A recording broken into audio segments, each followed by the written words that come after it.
Hey there, cats and kitties. I am the Blues Man, Johnny Blues, and this is going to be a brief little review for Sword Art Online Episode 6. And this is the big second half of that murder mystery that was unfolding in Episode 5. And it's going to be a very spoilery discussion, so if you haven't seen the episode, you might want to skip this and come back once you have. Otherwise, you're going to be sticking with me. Let's rock and roll.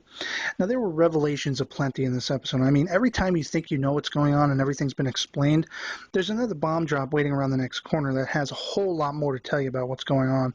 And I absolutely loved it. It was a very satisfying episode.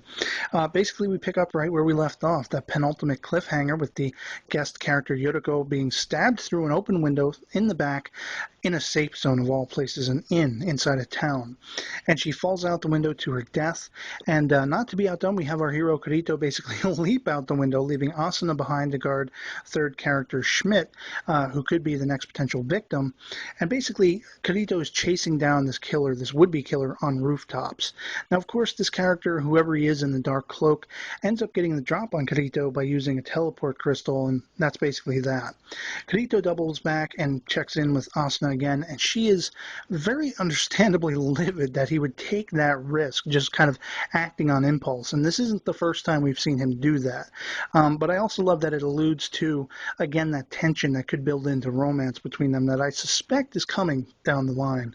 But effectively, we see that the Schmidt character, he is on the verge of a nervous breakdown, the edges of madness, because essentially before her untimely demise, Yuriko said something about she believing the whole purpose of this, the whole, who is doing the killing is a ghost. The ghost of the woman Griselda, who was their guild leader, who was effectively murdered because of a rare item, a ring that their guild got possession of. And so effectively that guild was, as we find out in the last episode, they were divided on what to do with this item, and they figured they would sell it and basically split the earnings. And somebody apparently didn't want this because, of course, Griselda ended up murdered, and it seems like whoever's carrying out these murders now is doing it in a sort of means of revenge. So it's very interesting to see Schmidt brought to such a breaking point, thinking literally there's a ghost trying to get revenge on him. He ends up breaking away or sneaking away from Kirito and Asuna, and he goes to Griselda's grave of all places, where he's effectively taken out by some sort of, paralysis item or whatever. And he's basically tormented by what is seemingly the spirits of not only Griselda, but her husband Grimlock. And I was pronouncing it Grimrock in the last episode because I guess the subs on the episode that I watched were a little off. But effectively, it's supposed to be this husband and wife team in ghostly form trying to get him to, confess to what he did with this rare item. And they effectively get a confession out of him, but as we find out, he didn't kill anybody. He just put that item in storage like he was told to do.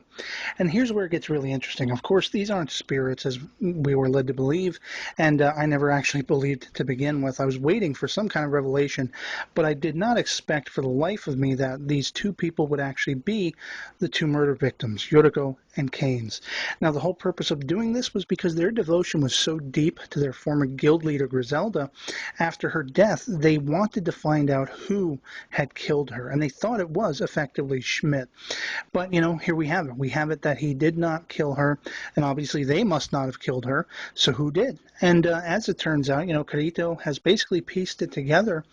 Well, who made their items? That was Grimlock, and what was his role in this whole thing? Why would he help them if, basically he was telling them to leave everything be, to let his wife rest in peace? Well, effectively, he made the weapons and he went along with this to save his own ass. And the reasons that he did this are just beyond despicable. I mean, it wasn't even down to greed and things that would make sense in even a psycho mind.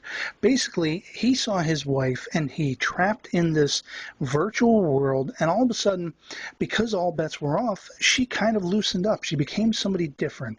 She was no longer submissive over his dominance, and effectively, she was no longer his possession, as Asuna calls him on, when it's all revealed. And I just couldn't believe him. I mean, my mouth dropped.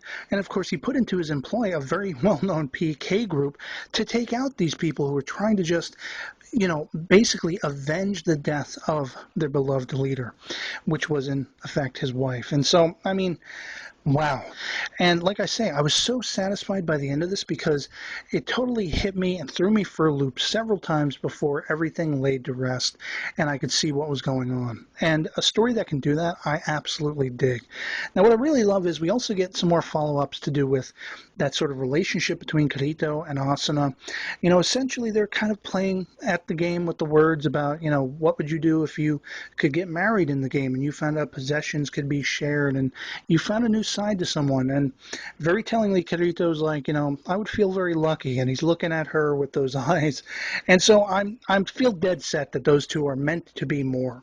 I know we're getting back to the main storyline eventually, hopefully soon. And yeah, this was just an amazing cap to that whole murder mystery story. So I'd love to know from you guys if you've seen the episode, if you're watching the series, what you thought of it. You can post that in the comments below or as a video response. And that's going to be pretty much it for me on this one. I loved it. Absolutely loved this series. Can't wait to see it all play out. And that's going to be it for me. So I'll catch you later. Peace.